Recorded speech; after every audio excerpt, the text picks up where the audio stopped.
Oh, hello. Um, this is the first video for my rehearsal notes. Um, yeah, hope it goes well. Um, so today we were given our roles for Blondie for our political performance, and my first role is City Office Worker #1, and my second role is character C, who is taking part in the interrogation of Blondie herself. So, in the way of character research um, for City Office Worker #1, I thought about, obviously, portraying my character in a typical Brechtian way, and so sort of representing the stereotypes of an office worker, such as, I mean, my character's quite a kind of snooty, kind of slightly sort of brown nosing type character. I suppose. I mean, his main line is "Drink my large, skinny, mocha choca, sugar-free vanilla latte," and reply to my emails on my iPad. So he's that kind of guy. So obviously, I'm kind of portraying a stereotypical kind of snobbish kind of banker, I suppose, perhaps. So I've looked at some videos from some quite weird places actually.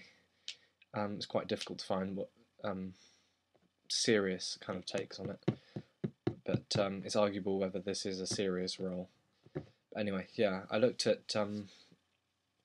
what was it called?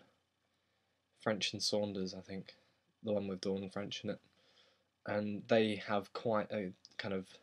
It's not Brechtian at all because it's for television, but their representation of stereotypes is quite good because it's, I don't know, it fulfills a lot of our expectations. So yeah, I did that research for City Worker #1, but I don't intend to really sort of go by what I've seen. I just want to, I don't know, get some ideas really.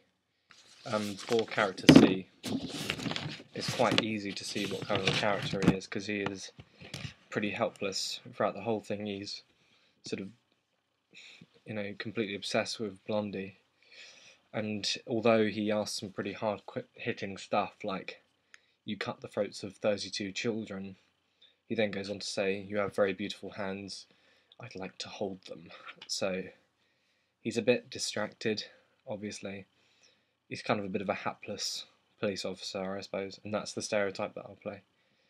Yeah, so that's the character research that I've done.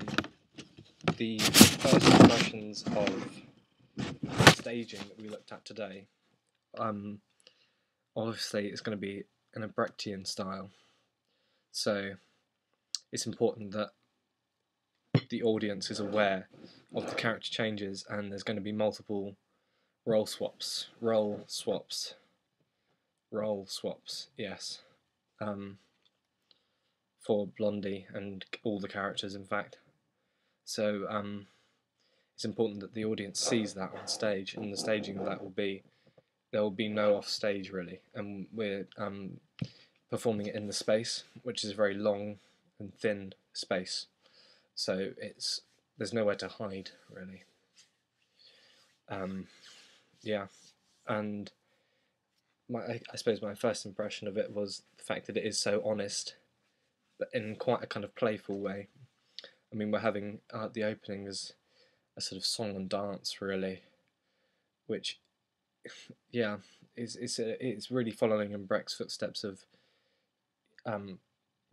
making the audience laugh. If the audience isn't willing to laugh, then it's not really theatre. So, yes, that's my first impressions. I think the song aspect of it is really clever as well, because it's such a sinister play, Blondie, that it needs that kind of light-hearted effect on it just to lighten the mood, because it doesn't really set the tone for it at all, really. Although the song is saying, it's just complete propaganda. It's saying vote for Blondie, free nappies and seats on trains, all this kind of all these ridiculous promises. it's not setting a tone for the play really at all, which I quite like, because I think when the audience finds out that Blondie has committed a genocide, that song then becomes this kind of, I don't know, it's just pretty ironic, really. Yeah, so I like the song. And yes, good.